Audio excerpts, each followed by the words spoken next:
Sorry, नया question देखो। अभी तक हमने लगभग इसका 8-10 क्वेश्चन खत्म कर लिया। इसके सामने का क्वेश्चन है, इन क्वेश्चंस के अलावा और कोई क्वेश्चन बनेगा नहीं ना, इसलिए इन्हीं पर प्रैक्टिस करते रहो लगातार। भले अपने हिसाब से और अंकों को चेंज करके प्रैक्टिस कर लेना। जैसे मैं यहाँ पर 88 लिखा हूँ ना, उसको 78 कर लो या और कुछ कर लो, 88 का डबल कर लो, 88 का आधा कर दो, 44 कर दो, तो बन जाएगा। समझ में आया? लेकिन आएगा तो यही क्वेश्चन आएगा, फिक्स है। इस वाले क्वेश्चन को पहले बनाते हैं, दूसरे को देखो। 2021 और 2023 दोनों में आए हैं। अब यहाँ पर 2021 का सेट बी में है और 2023 में कुछ भी नहीं है। इसका क्या मतलब हुआ? 2023 में क्वेश्चन 4 नंबर में पूछ गया था, 2021 में 3 ही नंबर में पूछा था। ये मिस्टेक है इस चैप्टर का, इसलिए पूरा का पूरा क्वेश्चन तैयार करना पड़ेगा। कोई क्वेश्चन ऑप्शनल वाला होगा उसको बना लेंगे करके छोड़ नहीं सकते, ठीक। देखो क्या दिया है, यदि एक बेलन का आयतन कितना है 3080, ऊंचाई कितना दिया हुआ है 20, निकालना। अरे एक मिनट, ऊंचाई दिया हुआ है, ऊंचाई निकालना भी है। माय मिस्टेक, एक कुछ तो मिस्टेक है, या तो कुछ मिस्टेक हो गया है, क्या करना पड़ेगा इसमें। ये यहाँ पर ऊंचाई नहीं है, आधार की त्रिज्या है ना, सुधार लेना। हाँ,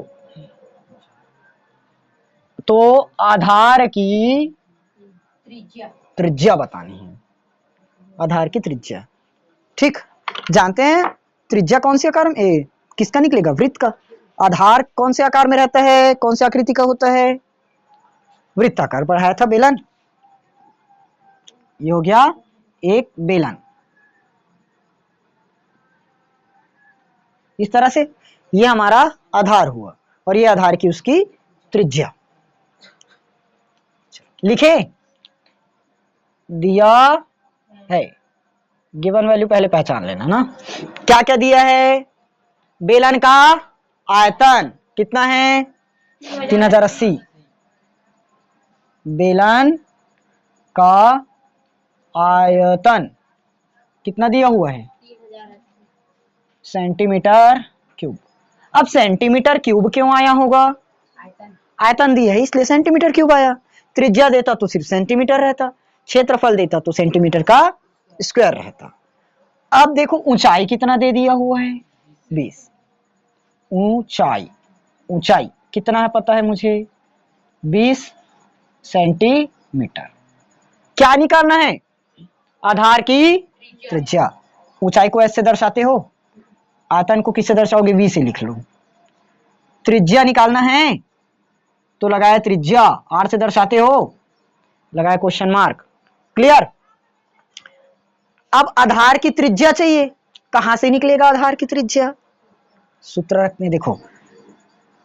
चूंकि बेलन का आयतन, आयतन किससे दर्शाते हो, पाई आर स्क्वायर एच, फॉर्मूला है बेलन का आयतन पाई आर स्क्वायर एच। कितना दिया हुआ है 3080। क्वेश्चन में साफ साफ दिख रहा है, बेलन का आयतन पाई आर स्क्वायर 3080, पता चल गया।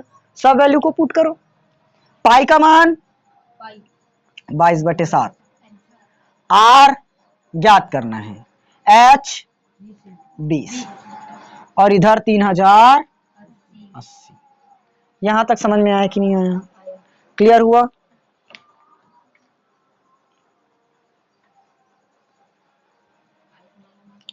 हाँ रुको ना, अभी यहाँ पर थोड़ा सा अभी मिस्टेक जाएगा, उसी को बताऊंगा।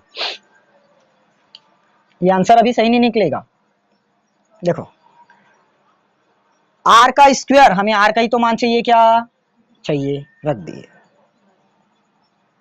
बराबर। हाँ चलो, इधर क्या है 3080, इधर 20 गुणा में है, इधर जाएगा तो भाग में, इधर 22/7 है, उधर जाएगा तो 7/22 होगा। समझ में आया, 7/22। मैं एक जीरो से एक जीरो तो काट सकता हूं, कट जाएगा। 15 दूनी 30, यानी कि 2 एकम 2, 2 पंचे 10 और 2 चौक 8। 22 सत्ते 154 होगा क्या? याद है? आर स्क्वायर बराबर 49, तो आर बराबर 7, आर बराबर 7 निकलेगा। उतना ज्यादा एकदम लिखने की जरूरत नहीं है, एक लाइन आया। किस में आएगा ये? सेंटीमीटर। सही तो आ गया, मैं ही गलत लिखा। किस में निकला? सेंटीमीटर। त्रिज्या बस है इसलिए किस में आया?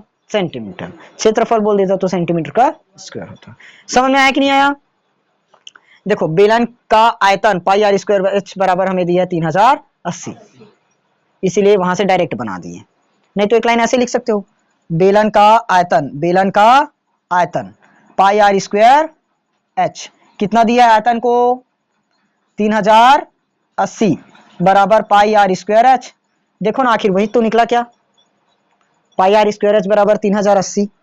तो एक लाइन कहा एक्स्ट्रा घुमाने का, जितना शॉर्ट में बनाना उतना अच्छा है। ठीक, नोट कर लो, सरल क्वेश्चन।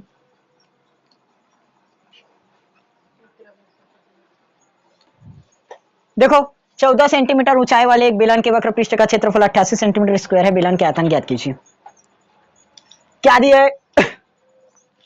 14 सेंटीमीटर ऊंचाई, वक्र पृष्ठ 88, बेलन का आयतन निकालना है। इन्हीं चीजों पर हाईलाइट करना।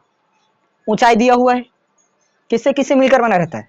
एक हमारा त्रिज्या रहता है, ऊंचाई रहता है, एक आयतन रहता है और एक क्षेत्रफल रहता है। और कुछ बनेगा क्या? नहीं बनता। इतनी चीजों से मिलकर बना रहेगा। क्या क्या दिया? ऊंचाई और क्षेत्रफल दिया है, और साथ में उसका आयतन ज्ञात करना है। निकालें? दिया है। ये पुस्तक के अकॉर्डिंग 14 नंबर का क्वेश्चन है ना, देख लेना जो पीडीएफ है उसमें। h बराबर 14 सेंटीमीटर। ऐसे h करके छोड़ नहीं देते हो ना, लिखते हो ना ऊंचाई करके, लिखा करो। वक्र पृष्ठ का क्षेत्रफल 88। वक्र पृष्ठीय क्षेत्रफल मैं शॉर्ट में ऐसे लिखूंगा, ऐसे लिख दो चलेगा। कितना है? 88 सेंटीमीटर स्क्वायर। पृष्ठीय क्षेत्रफल को किससे दर्शाते हो? ए से। चलो क्या होता है? 2 पाई आर एच। 2 पाई आर एच पता है ना। बेलन का वक्र पृष्ठ क्या रहता है? 2 पाई आर एच। दिया कितना हुआ है हमें? 88। ये भी पिछले क्वेश्चन जैसे एक ही लाइन में कर सकते हो। वक्र पृष्ठ 2 पाई आर एच बराबर 88। इसको लिखने की जरूरत ही नहीं पड़ेगी। ठीक, या तो ये लाइन काट लो चलेगा, लिखोगे तब भी सही है। नोट्स के चक्कर में रहते हो वैसे ही करते हो।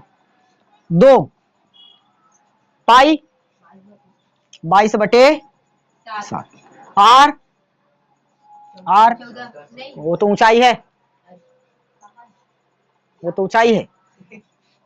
आर पता नहीं है, एच पता है। एच 14 बराबर 88। समझ में? अच्छा एक चीज तो लिखे ही नहीं, निकालना क्या चीज है हमें? आयतन। यहां लिख लेना ना, मैं भूल गया। क्या निकालना है? आयतन। आया? कुछ कटेगा तो काट देते हैं। 7 दूनी 14 कटेगा, और 2 गुड़ी अच्छा कर देता हूं, 22 दूनी और 44 दूनी 88 गुणित आर बराबर 88। तो आर बराबर 88/88। 88 एकम 88। आर बराबर कितना मिला? 1। बताओ मीटर सेंटीमीटर स्क्वायर क्यूब क्या आएगा?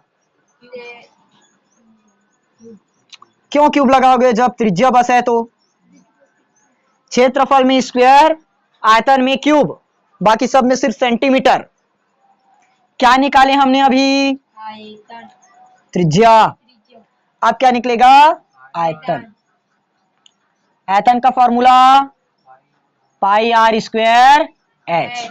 देखो अगर हम पहले ही इसका फॉर्मूला लगा देते पाई आर स्क्वायर एच, तो पाई का मान पता है, आर का मान पता था क्या पहले? नहीं पता था। एच का मान पता था, तो कहां से निकलता, जब आर का मान ही नहीं पता तो पहले उसको आर का मान निकालना पड़ा, ठीक। नहीं तो हमें आयतन निकालने करके डायरेक्ट आयतन का पहले फॉर्मूला मत लगा देना। पाई का मान 22/7, आर का मान 1 का वर्ग 1 ही होगा। ऊंचाई 14, कितना आया 14, कट जाएगा क्या, 7 दूनी 14 और 22 दूनी। अब बताओ आयतन है तो क्या लगाओगे, आयतन के लिए सेंटीमीटर क्यूब, सेंटीमीटर का क्यूब। समझ में आया कि नहीं आया, क्लियर हुआ। आयतन है तो क्या लगाएंगे, क्यूब, क्षेत्रफल के लिए स्क्वायर। इसको हर बार हर क्लास में बता रहा हूं, इसको भूल कर आए तो पक्का वहां नंबर कटेगा यूनिट लिखने में। ओके, नोट करो। देखें 2024 का क्वेश्चन है ना, फाइनल है। 18, 19, 20, 21, 22 लगभग 12-15 क्वेश्चन कर डाले। ये 3 क्वेश्चन और करेंगे, नंबरिंग इधर उधर हो सकता है, देख लेना। दिया है, क्या दिया है, 20 सेंटीमीटर ऊंचाई। अब पूरा क्वेश्चन नहीं पढ़ूंगा, डायरेक्ट बनाते चलेंगे, क्योंकि इतना सारा क्वेश्चन प्रैक्टिस कर चुके हो। अब इतना दिमाग में आ जाना चाहिए कि करना कैसे है। ऊंचाई 20 सेंटीमीटर हो गया। आधार की परिधि 44, आधार की परिधि, आधार कौन से आकार में रहता है, कौन से आकार में, वृत्ताकार। कितना बार बेलन बताऊं, कौन से आकार में है ये, वृत्ताकार। और इसकी परिधि दी है कितना, 44। तो परिधि मतलब 2 पाई आर, बेसिक में भी बताया हूं इसको। परिधि 2 पाई आर, कितना दिया हुआ है, 44 सेंटी। निकालना क्या है, वक्र पृष्ठ, वक्र पृष्ठ ज्ञात करना है। समझ में आया, हाँ चलेगा ना, वक्र पृष्ठ लिखो चाहे वक्र पृष्ठ क्षेत्रफल लिखो। 2 का, अब देखो वक्र पृष्ठ का क्षेत्रफल का फॉर्मूला बताओ तो, 2 पाई आर एच, ये हमें ज्ञात करना है, 2 पाई आर एच। उसके लिए हमें 2 का मान तो नहीं चाहिए क्योंकि 2 दिया हुआ है, पाई का मान पता है 22/7, आर का मान दिया है क्या, नहीं दिया, तो पहले आर का मान निकालो। एच का मान भी निकालना पड़ेगा क्या, एच का मान दिया हुआ है, तो हमें किसकी जरूरत पड़ी, आर का मान। आर का मान पता है क्या, नहीं पता, इसकी मदद से तो निकाल सकते हैं क्या। 2 का, पाई का 22/7, आर का आर बराबर में 44 आएगा। तो 22 दूनी 44 बटे में 7 गुणित आर बराबर, तो आर बराबर 44, ये 44/7 का गुणा है, इधर जाएंगे तो पलट देंगे, 7/44 हो जाएगा। ये लाइन समझ में आया ना, क्योंकि जैसे गुणा को उधर लेकर चलते हो पलट जाएगा सीधा। 44 से कम तो आर का मान, ये लो सेंटीमीटर। आर का मान पता चला कि नहीं चला। निकालना क्या है हमें, वक्र पृष्ठीय क्षेत्रफल 2 पाई आर एच। अब बताओ आर का मान मिला कि नहीं मिला, अब सब वैल्यू रख जाएगा। 2 का, पाई का 22/7, आर का 7, एच का 20, कितना आएगा 20। समझ में आया कि नहीं आया, 7 एकम 7, कट गया, 22 दूनी 44 और 44 दूनी 88, कितना बार कर रहे हैं अभी, और 0 है तो 0 लिख दो। अब क्षेत्रफल है तो क्या लगाओगे, सेंटीमीटर का वर्ग। समझ में आया कि नहीं आया, ये हो गया हमारा पृष्ठीय क्षेत्रफल। क्लियर हुआ कि नहीं, समझ में आया। अब मैं, ये 2024 का सेट ए था, इसके सेट बी को मैं दे रहा हूं उसको बनाना। 20 सेंटीमीटर ऊंचाई दिया है और इसको बदल दिए हैं 22 में, 22। ठीक, समझ में आया ना? ये कौन सा सेट बी है, समझ में आया? कुछ नहीं किए, सिर्फ परिधि को 22 कर दिए हैं सेट बी में। और सेट सी के लिए बता रहा हूं, जो परिधि है इस परिधि को हमें 22 ही दिया है और ऊंचाई को 10 कर दिया। देखो सेट बी और सी का थोड़ा सा कंडीशन जान लो। सेट ए पूरा समझ में आ गया, सेट बी में थोड़ा सा बस बदले हैं। 20 सेंटीमीटर ऊंचाई है, परिधि को क्या कर दिया, 22 कर दिया, यानी कि 44 की जगह 22 आ जाएगा। समझ में आया? उसके बाद सेट सी में क्या क्वेश्चन मिला है, परिधि तो 22 का 22 है, ऊंचाई 20 की जगह 10 लगा दिया। तो सबको परिवर्तित करके बना लोगे कि नहीं? बन जाएगा। आंसर कमेंट करना।